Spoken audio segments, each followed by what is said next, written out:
Denver's high-tech private parking lots are making a killing. The question is whether they're doing it legally. Just kind of blindsided me, and it's been frustrating that this has even been a thing. Jared Polis continues his Elon Musk impression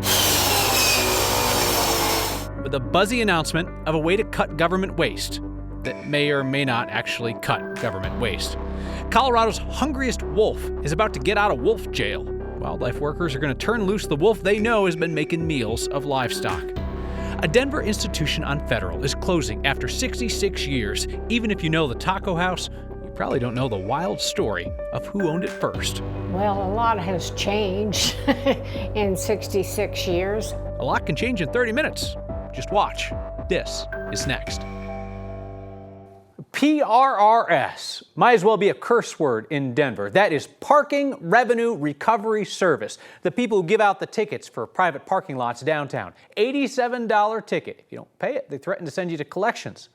A year after they settled with the state over allegations of debt collection violations, our Steve Steger found them still ticketing people who have paid for parking.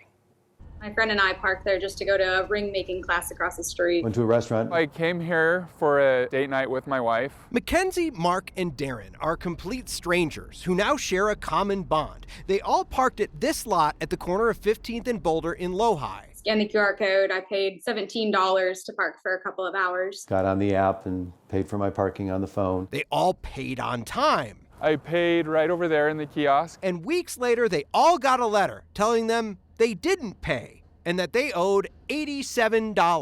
When I got this ticket, it's from PRRS. To understand PRRS, you need to understand how this lot works. The lot's owner contracts with a company called Parkwell to manage it. Parkwell contracts with several different vendors to collect payment through QR codes in that kiosk. Then Parkwell contracts with PRRS, Parking Revenue Recovery Services, to enforce the payment. It just seemed really shady. PRRS snaps photos of license plates. The cameras then check in with those payment providers to see if there's a transaction associated with the plate. If there isn't, they mail out that $87 ticket with a threat. Pay it in 30 days or they'll send it to collections. I sent a screenshot of my Apple Card statement showing my purchase with the address of the purchase. Our parking strangers thought they were fine because they all had proof. You've shown them your credit card statement. Showed them credit card statement. I had proof on my credit card. But PRRS said they needed a receipt parkers all say they never got. I was just like, I'm tired of dealing with these people. I have proof, so I'm just going to blast them on a review on Google. 7 others blasted Parkwell's lot on Google, describing the same situation. It's not the first time PRRS has been called out for the way that they ticket and try to collect. We got a number of complaints about how PRRS did business. Last summer, Democratic Attorney General Phil Weiser reached a $75,000 settlement with PRRS, alleging they'd violated Colorado's Fair Debt Collection Practices Act. Weiser told me ticketing people who've paid to park, that wasn't part of the settlement, but... The story you just told me of a company charging a consumer, not giving a receipt, and then going after the consumer for not paying, that's not fair behavior. If you send 20 of those out a day, that starts to add up. You're right, Mark, it does. Parkwell told us they average about 6,000 of these citations a month, and 10% of those, so let's say 600, end up being bad tickets. 600 a month thrown out because people take the time to appeal. Some people may just pay $87, which I think is wrong. But if you don't pay, if it goes on your record and hurts your credit, there could be financial ramifications. PRRS and Parkwell both told us this was the result of a glitch. The payment system wasn't talking to the cameras. It's a pain because it just eats time into my day. I don't have time to chase all this I stuff. hope you actually make a change and PRRS stops doing shady So PRRS voided all 5 of those tickets that may have been a little shady, and both PRRS and Parkwell told me that they are looking at anyone else who might have been impacted by this technical glitch. The Attorney General says your best way to avoid problems like this, always ask for a receipt. And PRRS and Parkwell says this is not a widespread issue, but I'm just going to put my email address right there, just in case. Drop it. Just pop it right there in case you've had an issue with PRRS before. They're stealing people's time. That's the deal. They're stealing people's time. You look at it, you're like, I'm an hour into this. What is my time worth versus the 80s? Screw it, I'll pay it. What do I need to show you, right? Yep. I talked to one consumer this week. It was a different lot. She said, I don't have the time in a week to go back and forth via email or on the phone with somebody and say, no, I paid you. I have the credit card statement. I'm showing it to you, and you're not doing anything. They're saying, if you showed us the receipt, well, where do you get it? Yeah. It's kind of a circle. Well, it's good to know people are watching, right? AG's watching. You're watching. Yep. Steve on your site at 9news.com is the email. Thank you. Thank you, sir. An eccentric rich guy is railing against government inefficiency, promising to cut inefficient government programs. Not Elon Musk. No, we're talking about Democratic Governor Jared Polis. Weeks after President-elect Donald Trump announced an initiative to address bureaucratic waste, Governor Polis also announced an initiative to cut wasteful spending in Colorado. And being Jared Polis, he had a stunt for it. Ready?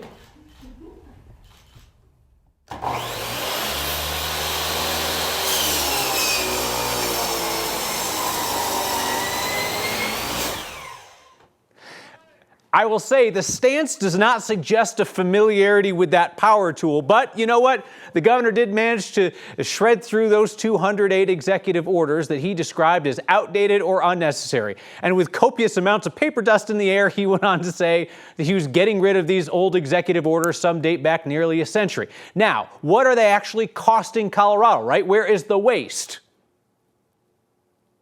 Well, it's not clear. It's not clear that repealing these orders are going to save anybody any time or money.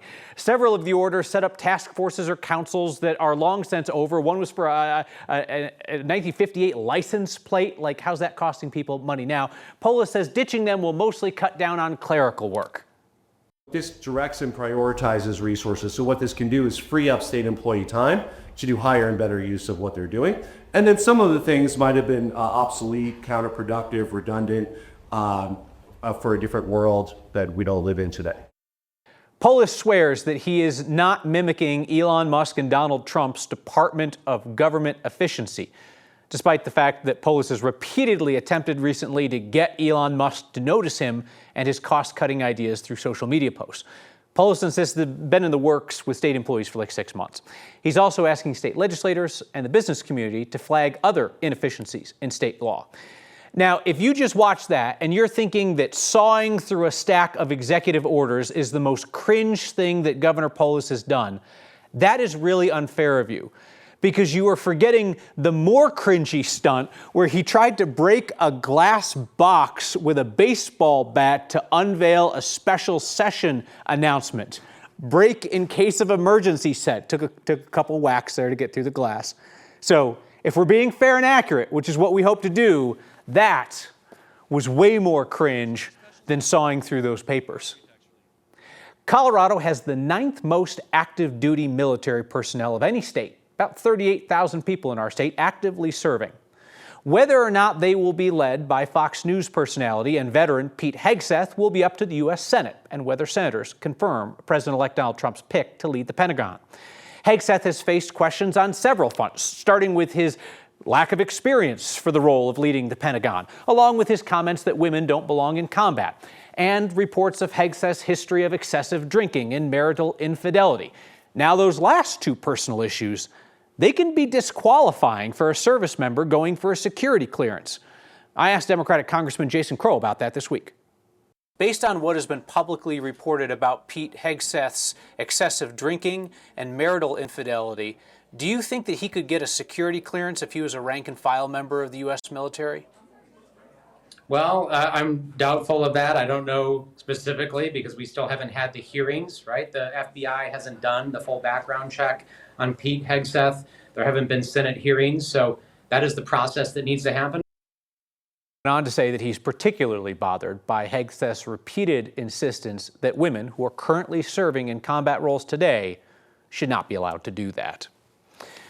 Police in Aurora have arrested a teenager for using nude photos to extort students in high school and middle school. And a bunch of credit goes to the student journalists who are all over this story first. APD says 18-year-old Jamie Bright would post blurred nude photos on an Instagram account, then threatened to publish the full explicit versions if the victims didn't pay up. Police say he targeted students at 6 high schools and 2 middle schools. Students at Rangeview first learned about this in January, reported it to a school resource officer. Student journalists then wrote about it in the school paper, warning their classmates and parents. A lot of it was like, keep the victim safe, but everyone needs to know about this. Like, I know some parents might not hear it from their kids, but they might hear it from us. And that's kind of important because even though we're in high school, I feel like your parents should know. Student journalism matters.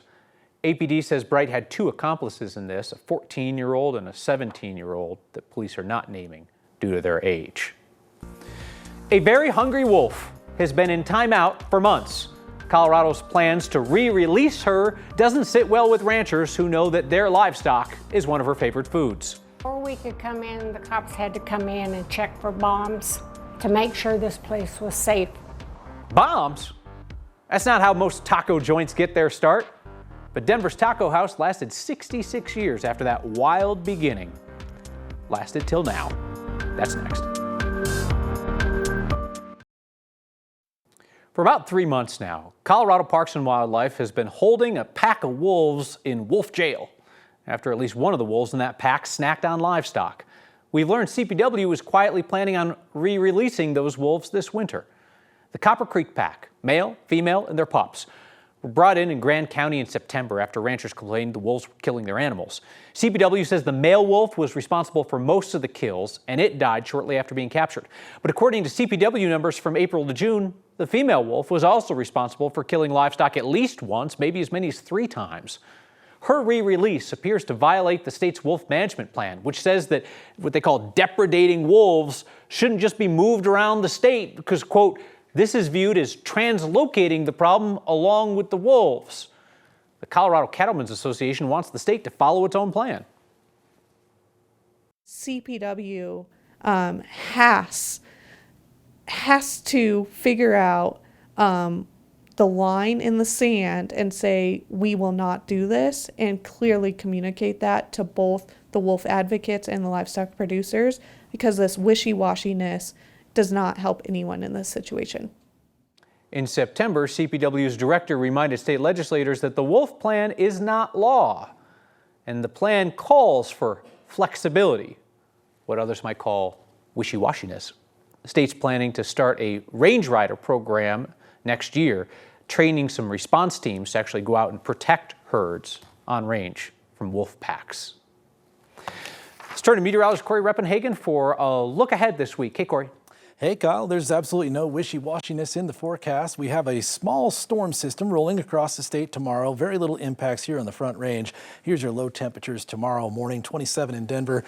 It'll be the 16th day in a row that they have waken up to negative temperatures in Gunnison, 16 days in a row. Here's the forecast highs for the day tomorrow. We'll just be slightly cooler. That's our impact down here for this system. We'll stay in the 20s and 30s in the high country, gusty winds and snow showers. So it'll be a wintry day if you're traveling in the high country. Here's the snow totals, though. We're not expecting to be a lot of snow accumulation, maybe between a ½ inch to 2 inches in some of the mountain towns. The mountain passes are looking at 1 to 3, maybe 1 to 4 inches out of this. So not a huge impact, but be aware of that if you are on the mountain passes. Then we have a great weekend ahead here in the 50s before we keep a fairly calm week. And Kyle, I'll leave you tonight with a tornado dance in honor of my boy Mike Nelson, who's delivering his final weathercast tonight over on Channel 7. That's awesome. That's awesome. Well deserved. Thank you for the tornado dance, Corey. Mike Nelson's calling it a career today. After 48 years of forecasting the weather, decade plus here at 9 News, then the last 20 years across the street at Channel 7. Mike Nelson's been a role model and a mentor for meteorologists across the country. He's also been a kind and classy competitor, setting the standard for relentless enthusiasm for sharing science and also for working the long hours necessary to keep people safe in dangerous weather. Mike Nelson came to Colorado and Channel 9 in 1991, leading our team here until 2004. Before that, he helped to set up the weather computers at TV stations around the country, bringing TV meteorology into a new age. His trademark tornado dance that he's done for tens of thousands of school kids in Colorado got a shout out this week on the floor of Congress. I will especially remember the courage that Mike Nelson showed by including climate science in his daily weather reports. He did it at a time when other meteorologists feared that doing that would be labeled as political. It wasn't politics, Mike Nelson would explain, it's just the truth.